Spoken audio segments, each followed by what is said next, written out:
Cosquices da Malta. Olá, Maltinha! Tudo de boas nessa vida? Cá estou eu, Melina, com mais um episódio do Cosquices da Malta. Hoje eu resolvi desovar umas cosquices que estão aqui na minha listinha. Elas não têm exatamente uma ligação entre si, a não ser a cara de como assim que a gente faz quando se depara com uma delas. Então o programa dessa semana vai falar sobre cosquices aleatórias desse país maravilhoso que é Portugal. Vamos começar lá no início, em abril do ano passado, nas minhas primeiras experiências por aqui. Eu ainda estava na Nazaré, num hostel que até tinha cozinha, mas eu não gostava muito de usar, então eu sempre estava procurando um lugar para comer. Tem que pensar na estratégia do negócio, né? Óbvio que não dava para ser nada muito caro, né? Porque eu não estava podendo gastar. E eu acho engraçado que eu falo isso como se tivesse mudado muita coisa de lá para cá. Mas enfim, foi aí que eu me dei conta de que praticamente todos os restaurantes têm um menu na rua com os valores. O que é simplesmente genial. Evita aquela chatice de será que aqui tem coisa que eu gosto? Ou então, será que eu tenho dinheiro para pagar essa coisa? Era muito desagradável. Com o tempo eu reparei que é uma prática comum no país. Na maioria das vezes, a gente não precisa entrar no restaurante para saber o que vai encontrar e quanto vai pagar. Eita, coisa boa! Para uma pessoa prática como eu, que não sou dada a interações sociais só porque sim, é uma grande vantagem. Outra coisa que eu descobri logo que eu cheguei, mas aí nesse caso já não me faz tanto sentido, é que o interruptor de luz do banheiro fica do lado de fora. Hã? De fora do banheiro, não da casa, tá? Banheiro que em Portugal se chama casa de banho, mas isso vocês já devem saber, né? Pois é, o interruptor fica pertinho da porta, mas do lado de fora, e só do banheiro. Uma vez me disseram que é assim porque a pessoa precisa acender a luz para entrar. Mas essa é a lógica para todos os cômodos, não? Então por que só no banheiro que é assim? Que louco, não é mesmo? Nem preciso dizer que no início eu sempre esquecia tanto de ligar quando entrava quanto de apagar quando saía.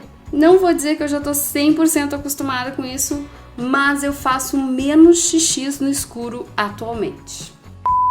Essa aqui vai para aquelas pessoas que adoram gritar: tô pagando, eu tenho os meus direitos, sem lembrar que também tem os seus deveres. A primeira vez que eu saí da Nazaré foi para encontrar uma amiga no Porto. Na época eu não tinha carro, então eu fui de ônibus. Já estava sentadinha, esperando a saída, quando eu ouço o motorista dando um ralhete em alguém. Nisso entra um passageiro de cabeça baixa e vai pro lugar dele. Pois o ralhete era para esse passageiro que não chegou com a antecedência devida e fez o ônibus atrasar 1 minuto. Não tô exagerando. O horário de saída era 8 da manhã e arrancamos às 8h01. Eu vi no relógio do ônibus. E vocês pensam que o passageiro retrucou? Não. Nada, sabia que estava errado e ficou pianinho. Se fosse um fato isolado, nem entraria nessa lista. Mas aconteceu de novo um tempo depois, em outra ocasião, com outro motorista e outro passageiro. Ou seja, não é exatamente incomum. Até hoje, sempre que eu preciso viajar de ônibus, eu chego muito cedo com medo de levar bronca do motorista. Aqui não tem arrego. Quer teus direitos? Faz a coisa certinha ou nada feito. Aí saí da Nazaré e vim para Coimbra. No meu primeiro dia, passeando pela cidade, me deparei com uma máquina de camisinha no meio da rua, em plena Praça da República, antro universitário da cidade. Eu não tô entendendo. Sabe máquina de refrigerante? É tipo isso, mas de camisinha, na calçada. Eu amo quando deixam a hipocrisia de lado. Ao contrário do que alguns lunáticos pregam, a abstinência sexual em massa não é uma opção para prevenir a gravidez ou DSTs. Então vamos lidar com o problema de forma real e madura, não acham? E essa é a melhor parte. Por isso tem lá uma máquina de camisinha no meio da rua, justamente onde tem uma concentração enorme de jovens. Eu tenho certeza de que ninguém vai transar só porque tem camisinha ali, mas vai praticar um sexo mais seguro. Beleza, 100%. Aliás, sobre essa questão de deixar a hipocrisia de lado, o filho de uma amiga me contou uma coisa incrível. Os dois são brasileiros e estão em Portugal desde dezembro do ano passado. Ele tem 17 anos, então fez o último ano do colégio aqui. E a turma dele teve uma palestra sobre esse momento de transição da vida, assim, é uma mudança e tanto, né? Não dá pra negar. Entre os temas abordados estavam álcool e cigarro, dizendo que não pode usar?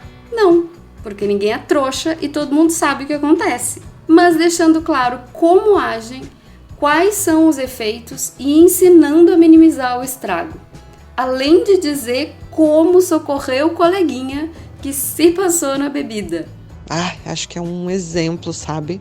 Pelo que eu conversei com outras pessoas, não é uma coisa que tá no currículo escolar. Talvez até seja uma exceção, mas é um bom começo, né? Mais inteligente e seguro do que fingir que isso não acontece, certo? Bom, agora vamos voltar ao dia que eu assinei meu primeiro contrato de aluguel. Surpreendentemente, eu assinei na imobiliária e estava pronto. Eu tinha chaves. Sem cartório, sem reconhecimento de firma, sem absolutamente nenhuma burocracia. E foi assim com os outros dois, porque eu já me mudei 2 vezes desde que eu cheguei. E eu espero de coração que a próxima demore bastante. Eu me agarro nessa esperança. Existe uma reclamação geral aqui de que em Portugal tudo é muito burocrático. Até agora as minhas experiências foram de boas. Não lembro de ter experimentado uma burocracia maior que a do Brasil. A não ser uma vez que eu me cadastrei no site da Autoridade Tributária, que é tipo a nossa Receita Federal, e eu inseri todos os dados e no final veio a mensagem de que o cadastro tinha sido realizado, ok, beleza, e que a minha senha de acesso chegaria pelo correio. E assim foi. Uns dias depois eu recebi uma carta com a senha e pude finalmente acessar meu perfil lá na Autoridade Tributária. Não, por favor. Ok, nesse caso foi meio bizarro, mas nesse outro eu achei até inteligente. Nessa última vez que eu me mudei, eu fui atualizar o endereço nesse site, aí coloquei lá e eles enviaram uma carta para a casa nova com um código verificador. Acessei o site e inseri o código, que serviu como prova de que de fato aquele era meu novo endereço. Tu não acha que é uma boa ideia? Eu vejo que muita coisa aqui funciona na base da confiança e da honestidade. Sabe o que eles fazem quando estão de férias na praia? Deixam as cadeiras e afins na areia quando vão em casa almoçar. Aí de tarde, quando voltam para beira da praia, não precisam carregar tudo de novo. Ai! Não é a coisa mais louca que vocês já ouviram nesse programa? Mas até para confiança tem limite. Seja mais tolerante e compreensiva, mas não seja trouxa. O atestado médico que a gente apresenta para tirar a carteira de motorista é cadastrado em um sistema, independente se for feito em posto de saúde ou clínica particular. Esse sistema é nacional e só pode ser cadastrado um atestado por pessoa. E aí não tem burla, meus queridos. Não tem vigarice. Se tu não tá apto para dirigir, isso fica registrado e não adianta correr no médico amigo para tentar dar um jeitinho. Péssimo, mas muito bom. Até agora esse foi o único serviço que passei que tinha esse processo, mas eu acredito que isso aconteça em várias outras coisas em que a galera tende a ser menos ética. Por último, os portugueses têm uma expressão que eu amo, mais uma na real. Boa continuação é uma coisa que dizem quando vão se despedir, desejando que dê tudo certo com seja lá o que tu estiver fazendo. Eu já percebi que é mais usado em relações menos próximas, tipo quando tu te despede do caixa do supermercado ou do carteiro. É uma coisa mais formal e educada. Tem portugueses que não gostam dessa expressão, mas eu acho um grande coringa. Não tiro tua razão. Em vez de desejar boa viagem, ou bom trabalho, ou bom passeio, o que faz com que tu tenha que saber o que a pessoa vai fazer depois, na verdade, né? Quem nunca disse igualmente quando o funcionário do pedágio desejou boa viagem? Pois é, com boa continuação esse constrangimento não acontece. Assim a gente não se perde. E eram essas as desovas que eu precisava fazer. Tava com esse tanto de coisa pra contar e não conseguia desenvolver um programa inteiro sobre eles. Coitadinha, ela tá tendo muita dificuldade. Então eu juntei as aleatoriedades tudo num episódio e espero que vocês tenham gostado. Sempre pode ser pior. Sempre pode ser pior. Vai ter mais no Instagram? Claro que sim! Ao longo da semana eu vou ilustrar algumas coisas que falei com fotinhos. Então segue Cosquices da Malta pra ver que eu não tô mentindo. Vocês sabem disso, né?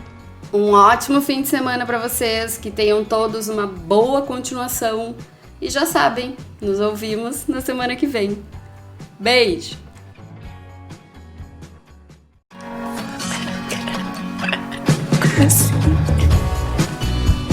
Cosquices da Malta. Opa.